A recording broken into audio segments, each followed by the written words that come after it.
로마서 강의 44번째 시간이 되었습니다. 이런 이야기가 있어요. 새끼 낙타가 고개를 숙여서 물을 마시고 있는데 물에 이제 자신의 모습이 비치지 않습니까? 물에 비추어진 자신의 모습을 찬찬히 들여다보기 시작했습니다. 새끼 낙타가 엄마에게 물었어요. 자신의 모습을 본 이후에 왜 우리 속눈썹은 이렇게 긴 건가요, 엄마? 엄마 낙타는 근엄하게 말했습니다. 왜냐하면 그래야 모래 폭풍 속에서도 길을 볼 수 있거든. 우리는 남들이 길을 찾지 못할 때도 계속하여 길을 갈 수 있단다. 새끼 낙타가 자기 발을 보고 그리고 엄마의 발을 비교하여 보면서 또한 이렇게 물었습니다. 그럼 발은 왜 이렇게 넓적한 거예요? 그래야 사막에 흐르는 모래 위를 파묻히지 않고 가로지를 수 있단다. 새끼 낙타가 또 물었답니다. 우리 등에는 왜 이렇게 큰 혹이 있는 건가요? 엄마 낙타는 대답했습니다. 그것 때문에 우리는 마실 물 한 방울이 없어도 메마른 황무지를 며칠씩 여행할 수 있단다. 멋지고 근엄한 낙타만큼 잘 보고 멀리 걷고 오래 사는 동물은 없단다. 한동안 말이 없었던 새끼 낙타가 마지막으로 엄마에게 이렇게 물었다는 것입니다. 그런데 엄마, 그 말이 전부 사실이라면 우리는 왜 동물원에서 사는 건가요? 여러분은 무엇을 소망하십니까? 한 신문에서 조선일보인가요? 2023년에 사람들이 새해 소망하는 것이 무엇인지를 5,000명을 대상으로 조사를 했다는 기사를 보았습니다. 여러분 무엇을 소망하십니까? 사람들이 그렇게 대답했대요. 첫째가 1위가 건강이고 두 번째는 경제적 자유, 경제적으로 여유가 생겼으면 좋겠다는 뜻이에요. 세 번째는 행복이라는 것입니다. 그 밖에 취업, 여행, 성공, 경기 안정, 체중 조절, 다이어트에 성공하고 싶다는 것이죠. 이런 소망들이 있었다는 것입니다. 우리 삶에 다 필요한 것들이고 중요한 것들이다 이렇게 얘기할 수가 있습니다. 하찮은 게 어디 있습니까? 다 중요한 것들이라고 할 수가 있는 것이지요. 그러나 우리가 바라는 것들이 단지 이와 같은 것들이라면 우리 역시 동물원에 갇혀 사는 낙타와 같이 살고 있는 것이라고 하는 것입니다. 사막 같은 세상 속에서 잘 살아낼 수 있는 은사와 은혜, 능력, 이 모든 것을 소유하고도 동물원에 갇혀 사는 낙타처럼 살고 있는 것이다 하는 것입니다. 여러분은 이 땅에 하나님의 나라가 임하는 것에 관심이 있으십니까? 이 세상 가운데 그리스도의 복음, 이 은혜의 복음이 전파되는 것, 이거에 관심이 있으신가요? 오늘 본문 말씀을 보면 사도 바울은 온통 여기에 속된 말로 꽂혀서 자기의 삶을 다 전부 걸고 살았다는 사실을 깨달을 수가 있습니다. 그래서 오늘 사도 바울의 개인적인 이야기이긴 하지만 이 말씀이 성경에 들어와 있는 이유가 있다고 싶습니다. 복음 전파자로, 복음 증거자로 산다는 것이 무엇인가? 이것에 대해서 깨달을 점이 있다는 것입니다. 첫째, 복음 전파라고 하는 것은 하나님께서 우리에게 주신 소명이라고 하는 것입니다. 16절 말씀입니다. 이 은혜는 곧 나로 이방인을 위하여 그리스도 예수의 일꾼이 되어 하나님의 복음에 제사장 직분을 하게 하사 이방인을 제물로 드리는 것이 성령 안에서 거룩하게 되어 받으실 만하게 하려 하심이라. 사도 바울은 내가 누구인가? 이게 분명한 사람이었어요. 자기 확신, 자기 정체성에 대한 확신이 분명한 사람이었다는 것입니다. 여기에서 삶이 나오는 거예요. 여기에서 어떻게 살 것인가, 무엇을 할 것인가, 이것이 결정되는 것인데 그가 이 확신하고 있었던 자기 정체성이 무엇인가? 나는 그리스도 예수의 일꾼이다. 이방인을 제물로 드리는 하나님의 복음의 제사장이다. 간단히 말하자면 이방인들에게 복음을 전파라고 부르심을 받은 사도다라고 하는 이런 정체성을 가지고 있었다는 것입니다. 회심 이후에 사도 바울의 삶은 온통 이 부르심에 응답하는 삶이었다는 것입니다. 여러분, 우리가 복음을 전파하는 자로 복음의 증인으로 살지 못하는 가장 중대한 이유가 바로 여기에 있는 것입니다. 하나님께서 나를 복음을 전하는 자로 부르셨다라고 하는 이 확신, 소명의식, 이것이 없거나 지나치게 희박하다라고 하는 것이 문제라는 것입니다.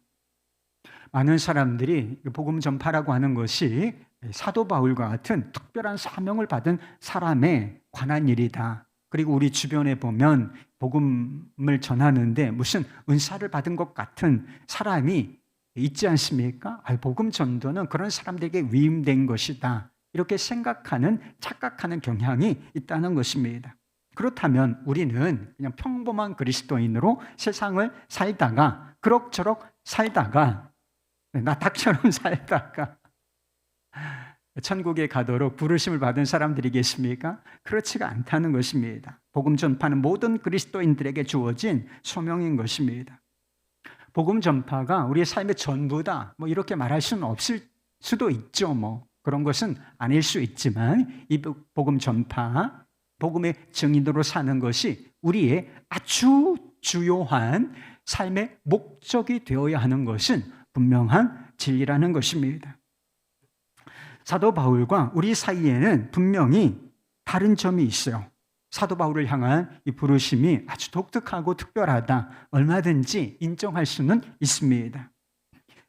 우리에게 가족도 있고 직장과 사업도 있고 각자가 중요하게 생각하는 그 무엇도 있다. 얼마든지 인정할 수가 있습니다.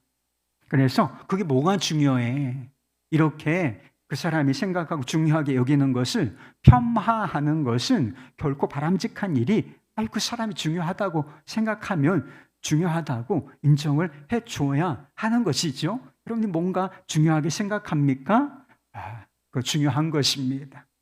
그러나 우리가 잊지 말아야 할 것은 우리 역시 사도 바울처럼 같은 은혜를 받았고 같은 십자가 복음으로 말미암아 구원을 받았다라고 하는 사실인 것입니다. 하나님이 살아계시고 천국과 복음이 있어요. 천국과 지옥이 있습니다. 여러분 믿으십니까? 하나님이 정말 살아계시고 천국과 지옥이 있다.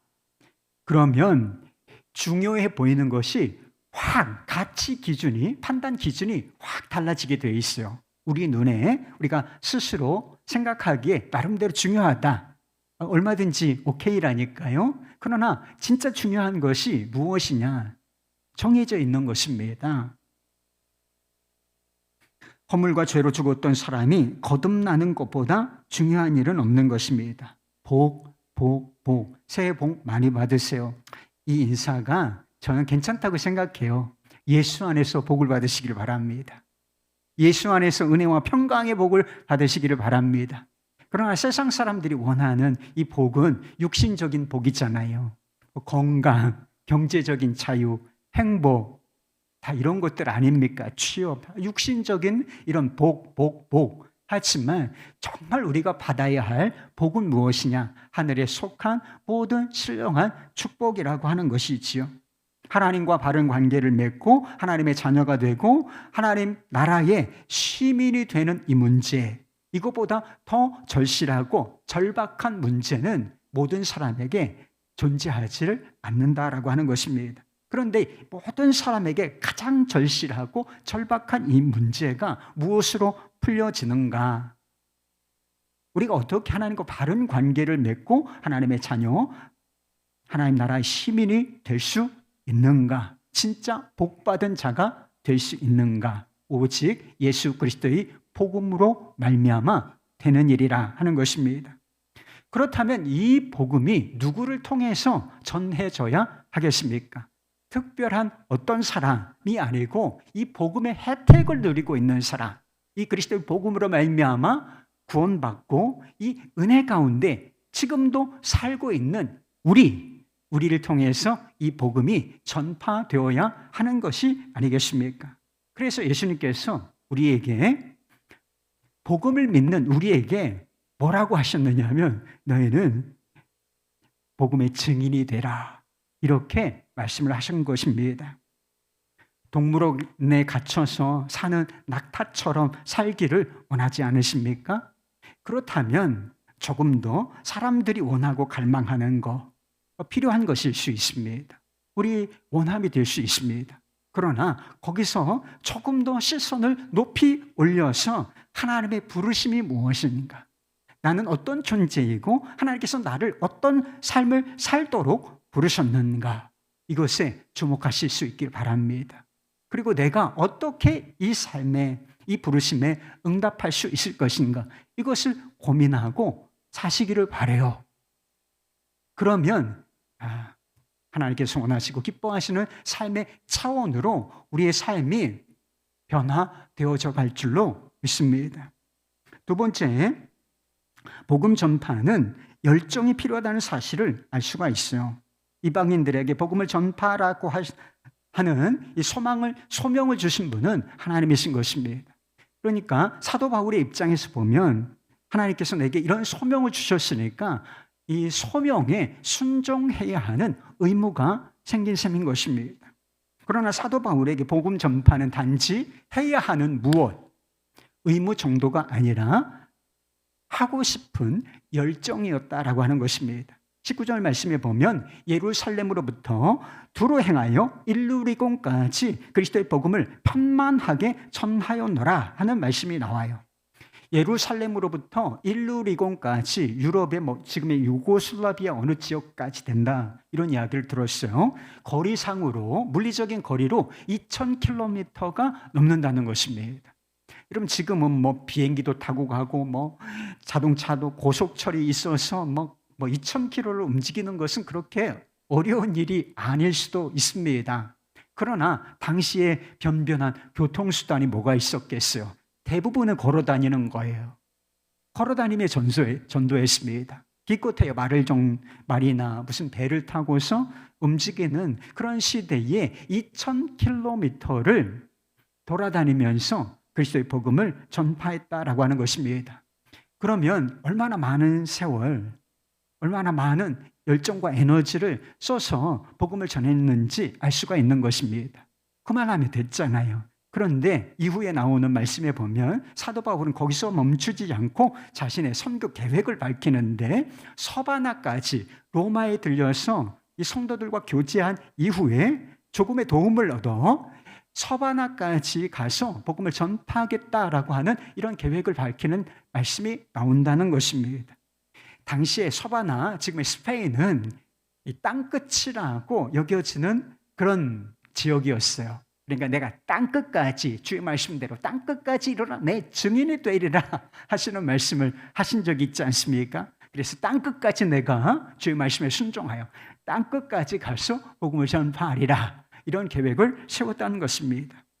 복음을 전하고자 하는 열정이 아니라면 이와 같은 삶의 태도, 삶의 여정, 그리고 삶의 목표, 이것은 도무지 설명해낼 수가 없는 상황이었던 것입니다. 여러분, 우리가 왜 복음을 전하는 삶을 살지 못하겠습니까? 복음을 몰라서일까요? 복음을 몰라서이면 이 자리에 있을 수가 없는 거예요. 복음을 모르는데 어떻게 복음을 믿습니까? 복음을 들어서 아니까 그 복음을 믿게 된 거예요. 그래서 복음에 관한 지식이 완벽하고 철저하지는 않을 수 있지만, 여러분, 복음을 알고 있는 것입니다. 말을 잘못하거나 기술이 없기 때문도 아닌 것입니다. 혹시 안 하니까 못하는 것이다, 이런 말을 들어보신 적이 있어요? 복음 전도가 꼭 그렇습니다. 안 하니까 못하는 것입니다. 그리고 어떤 분이 전도에 관해서 그런 이야기를 하시더라고요. 나가면 있고 안 나가면 없다. 뭐가 나가면 있다는 걸까요?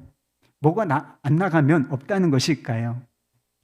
복음을 영접하는 사람이 있었으면 좋겠다. 나를 통해서 내가 전도하면 복음을 영접하는 사람이 있었으면 좋겠다. 그런 생각을 하게 되는데, 복음 전도의 현장에 내가 실제로 순종하여 나가면 그런 사람이 있고, 회심하는 사람을, 복음을 영접하는 사람을 볼 수 있고, 안 나가면 없다는 것입니다. 그런 사람을 볼 수 없다, 그런 뜻이었어요. 복음을 전하고자 하는 열정이 없으니 전도를 안 하게 되고, 전도를 안 하게 되니 배신자를 보는 이 기쁜 경험도 없게 되는 것입니다. 예루살렘으로부터 일루리곤까지 그리스도의 복음을 판만하게 전파하였다라고 하는 것은 그가 모든 도시, 모든 마을을 그냥 샅샅이 정말 있는 그대로, 이 표현 그대로 샅샅이 돌아다니면서 복음을 전파했다, 그런 뜻은 아니에요. 그것은 사도 바울의 선교 전략을 이야기하고 있는 것인데, 서울, 대전, 대구, 광주, 부산, 광역시라고 하는 게 있지 않습니까? 우리나라도 이제 도시가 대도시, 100만 이상의 인구가 모여 사는 대도시. 이 당시에 뭐 100만은 아니었겠지만 이 당시에도 큰 도시들이 있었는데, 이 큰 도시들을 거점으로 이렇게 돌아다니면서 복음 전도를 했다, 이런 의미인 것입니다. 작은 도시나 마을에는 복음이 필요가 없어서가 아닙니다. 사도 바울은 대도시에 들어가서 교회가 세워질 때까지, 자리를 잡을 때까지 복음을 전하면서 계속 목회를 했다는 사실을 사도행전이나 목회서신을 통해서 알 수가 있습니다. 사도는 대도시에 교회를 개척하고, 개척된 교회가 주변 지역의 선교를 감당하도록 하는 이런 전략적인 선교 행보를 보였다는 것입니다. 지금이야 뭐 선교 이론이 얼마나 이렇게 잘 짜여 있는지 모른다는 것입니다. 그러나 2000년 전에 이런 선교 전략, 지금 보아도 선교 전략이 탁월하다 생각할 수 있는 이런 전략이 어떻게 개발이 된 것이겠습니까? 복음을 전하고자 하는 열정이 있으니까, 마음을 들여서 자신의 삶을 드리고자 하는 열정이 있으니까 하나님이 이것을 비보시고 성령께서 지혜를 주신 것이다, 이렇게 말할 수가 있는 거죠. 중국의 어느 전도자의 이야기입니다. 당시만 해도 중국에, 지금은 전도가 불법이에요. 그래서 공식적으로 타인에게 전도하기가 어렵습니다. 그런데 당시만 해도 복음을 전하는 것이 자유로운 시절이었기 때문에 전도대원 몇 사람들을 이렇게 데리고 다니면서 이 마을 저 마을 복음을 전했는데, 수백 명 또는 수천 명씩 회심하고 그리스도의 복음을 받아들이는 일이 있었다는 것입니다. 조상 대대로 우상 숭배 문화에 찌들어 살던 이 사람들, 어떻게 이 사람들이 그것을 이렇게 벗어던지고 처음 들어보는 그리스도의 복음, 이 생소한 복음을 이렇게 쉽게 받아들일 수 있었던 것인가? 그래서 사람들이 주의 깊게 그 전도자의 전도 방식을 살피기 시작했다는 것입니다. 그러니까 자세히 보니까 그가 사용하는 전도 방식이 너무나 정교하게 잘 짜여진 것이다라고 하는 사실을 알게 되었다는 것입니다. 이 사람이 무슨 선교학자도 아니고 선교 이론, 훈련을 배운 것도 아니었는데 어떻게 이렇게 정교하게 잘 짜여진 전도 방법을 개발할 수 있었는가? 그래서 사람들이 물었는데 그가 이런 대답을 내놓았다는 것입니다. 마음을 다해 영혼들을 하나님 앞으로 인도하기 위해 애를 쓰다 보니 하나님이 지혜를 주셨습니다. 이게 답이었다는 것입니다. 결국 전도나 무슨 사역이나 중요한 것은 마음의 문제라는 것입니다. 하고자 하는 마음, 열정이 있으면 상황이 다 어렵죠. 전도하는 거 상황이 어려워요. 지금 어렵습니다. 그래도 전도가 안 될 것 같습니까? 그렇지 않다는 것입니다. 하고자 하는 마음, 열정이 있으면 상황은 어렵고 내가 훈련받은 바도 부족하고 나의 자질, 이게 다 부족하지만 결국은 된다는 것입니다. 길을 찾게 된다. 주님께서 역사하시기 때문인 것입니다. 세 번째로 복음은 말뿐 아니라 행위로 전해져야 하는 것이다. 삶으로 전해져야 한다라고 하는 사실을 깨닫게 되는 것입니다. 복음이 어떻게 전해지는 것입니까? 기본적으로는 말로 전해지는 거예요. 예수를 믿으라. 하나님이 살아계시고 예수 그리스도께서 구원자이시며 그분이 우리의 죄를 대속하기 위하여 십자가를 지셨고 부활하셨다. 이게 복음의 내용이 아니겠습니까? 이것을 간결하게 있는 그대로 전하는 것, 그게 전도인 것이지요. 그러나 사도 바울은 말로만 복음을 전하는 것이 아니었다라고 했습니다. 18절과 19절 말씀에 보면 그 일은 말과 행위로 표적과 기사의 능력으로 성령의 능력으로 이루어졌으며 라고 하는 표현이 있어요. 사도 바울이 복음을 전할 때 병자가 낫고 귀신이 떠나가고 죽은 자가 심지어는 죽은 자가 살아나는 이런 기적들이 일어났다는 것을 사도행전을 보면 알 수가 있습니다. 우리가 복음을 전할 때 이런 일이 일어나면 얼마나 좋겠습니까? 실제로 이런 일이 지금도 일어나기도 해요. 그래서 우리가 복음을 전할 때 병자가 낫고 그리고 털어 풀리지 않았던 어떤 문제가 해결되고 이러면 복음 전하기가 대단히 쉬워지고 우리 자신도 얼마나 신나겠어요. 이런 능력이 나타나도록 우리가 기도할 수 있지만 이런 일은 우리의 뜻대로 되는 일은 절대로 아니라는 것입니다. 그런 일은 전적으로 주님이 하시는 일인 것입니다. 그러나 말 뒤에 나와 있는 행함은 어떻습니까? 행위는 어떤가요? 복음이 사람을 구원하고 삶을 변화시키는 능력이라는 사실, 이것은 우리가 행함으로 삶으로 보여줄 수 있는 것 아니겠습니까? 표적과 기사, 병자가 낫고 문제가 해결되고 귀신이 떠나가고 이런 일은 우리 뜻대로 절대로 되는 일이 아니고 외부에서 성령의 권능에 의해서만 나타나는 일이라고 하는 것입니다. 그런데 행함으로는 그렇지 않다는 거예요. 이것은 우리 안에서 얼마든지 나올 수 있는 것이다 하는 것입니다. 사도 바울은 표적과 기사, 성령의 능력으로 뿐만 아니라 말뿐만 아니라 행함으로 곧 삶으로 복음을 전했다. 이렇게 이야기하고 있는 것입니다. 사도행전에 보면 예수님의 복음 사역에 관해서 이렇게 설명하는 장면이 있어요. 1장 1절 말씀, 데오빌러여 내가 먼저 쓴 글에는 물론 예수께서 행하시며 가르치시기를 시작하신부터, 그의 말씀 한번 놔둬보세요. 성경에 영감설이라고 하는 것이 있어요. 성경을 읽을 때 단어의 배열, 순서, 이것도 굉장히 중요한 의미가 있는 것입니다. 예수님께서 가르치셨다. 천국 복음을 가르치기 시작하셨다라고 하기 전에 뭐라는 표현이 있는 것입니까? 행하시며가 먼저 나와 있다. 이게 중요한 것이다. 그래서 행하시며가 먼저 나온 이유가 있다는 것입니다.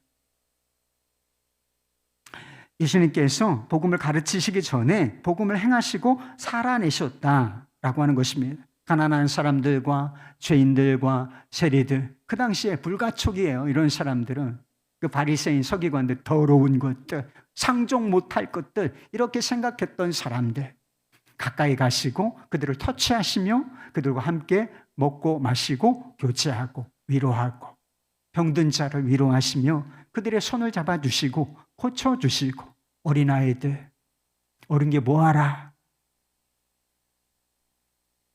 이러면서 너희들은 올 필요 없어, 이런 상황 속에서 아이들을 기꺼이 사랑으로 품어주시고, 만약 예수님께서 복음을 가르치시기만 했다면 예수님은 탁월한 선생일 수 있을지언정 복음은 되시지 못하실 것입니다. 사랑과 용서 그리고 섬김의 절정인 이 행함의 절정은 바로 십자가, 우리를 대속하여 죽으신 십자가이기 때문인 것입니다. 한국 선교 초기에 전라도 화순에 이세종 선생이라는 분이 계셨습니다. 이분이 부자였고 많은 모습 이렇게 거느리며 사는, 떵떵거리고 사는 사람이었다 그래요. 그런데 문제가 하나 있었는데 부인이 아기를 잉태하지 못하는 어려움이 있었다는 것입니다. 몸에 좋다는 약, 임신을 도와준다는 약을 다 써봤지만 돈이 많으니까 좋다는 약은 다 썼다는 것입니다. 그런데 임신이 가능해지기는커녕 약이 독이 되어서 이 부인의 몸이 상하게 되었다는 것입니다. 그는 부자도 별것이 아님을 깨달았어요. 돈으로 안 되는 게 있구나. 병든 아내가 죽게 되자 그는 화병이 들고 말았다는 것입니다. 그런데 어느 날 길 가다 한 여자가 이렇게 외치더래요. 예수 믿으십시오. 예수 믿으세요. 그것이 살 길입니다. 이렇게 외치면서 돌아다니는데 그것이 귀에 쟁쟁하게 떠나지를 않았다는 것입니다. 그래서 성경을 구해서 읽기 시작했습니다. 혼자서 성경을 읽다가 성령을 받고 십자가의 은혜가 무엇인지를 깨닫게 되었다는 것입니다. 아, 내가 죄인이고 이 죄가 오직 예수 그리스도의 십자가 그 죽으심의 은혜로 내가 용서받았구나. 이 사실이 너무 기뻐서 내 죄 사함 받고 구원받았네. 이렇게 꽁충꽁충 뛰면서 외쳤다는 이야기가 있습니다. 그런 후에 동네 사람들에게 이 복음을 전하기 시작했다는 것입니다. 여러분, 예수님을 믿고 구원받아야 합니다. 우리가 살 길은 이 길밖에는 없습니다. 이렇게 복음을 전했는데 어떻게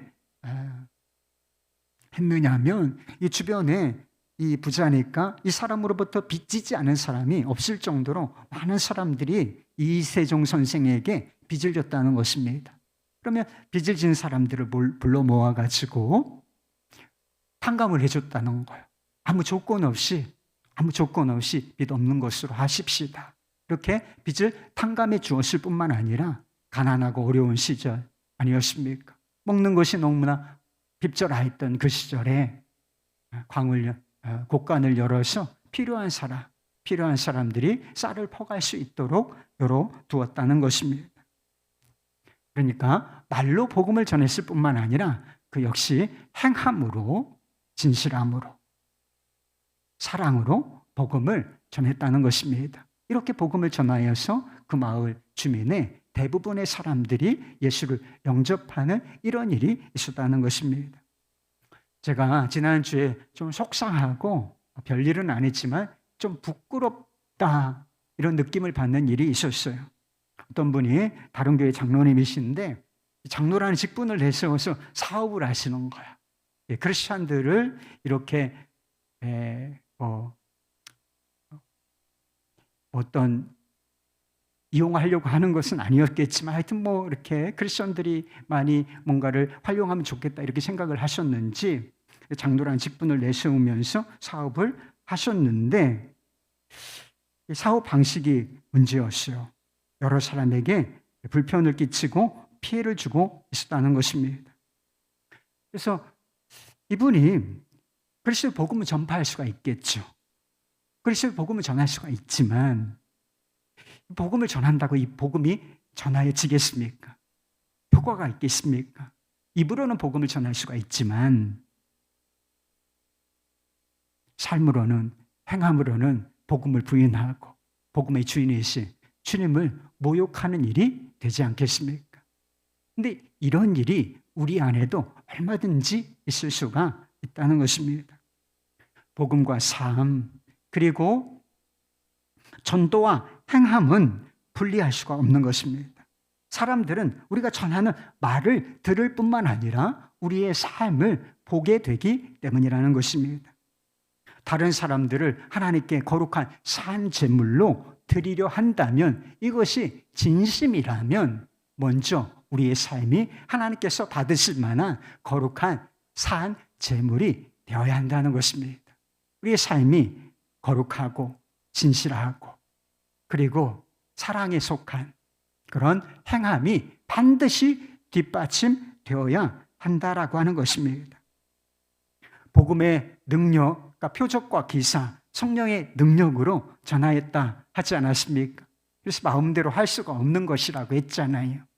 그런데 복음의 능력을 보여주는 가장 강력한 표적과 기사가 뭔지 아십니까? 사람들의 시선을 집중시키는 가장 효과적인 전도지가 뭔지 여러분 아십니까? 그것은 복음을 믿는다는 우리의 변화된 삶, 진실하고 거룩하고 따뜻하고 사랑에 속한 삶인 줄 믿으실 수 있길 바랍니다.